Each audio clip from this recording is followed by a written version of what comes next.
வணக்கம், வாங்க. இன்றைக்கி மதியம் லஞ்ச் என்னென்னு பார்க்கலாம். சுட சுட சாதம் இருக்குது, சாதம் வச்சுக்கலாம்.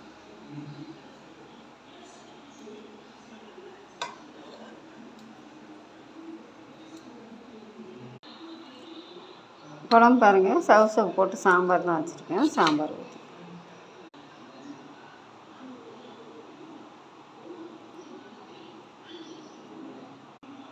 காய் பாருங்கள், கோவக்காய் பொரியல் தான் பண்ணியிருக்கேன். கோவக்காய் பொரியல் வச்சுக்கலாம்.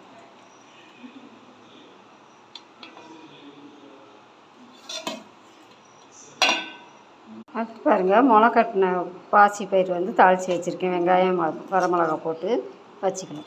முளைக்கட்டின பாசி பயிர் வச்சுக்கலாங்க. தயிர் இருக்குது. இன்றைக்கி மதிய லஞ்ச் அவ்வளோதாங்க. சுட சுட சாதம், சவு சாம்பார், தயிர், கோவக்காய் பொரியல், பாசி பயிர் முளைக்கட்டி வச்சுருந்தேன். அது வரமிளகா வெங்காயம் கருவேப்பிலை போட்டு தாளித்து வச்சுருக்கேன்.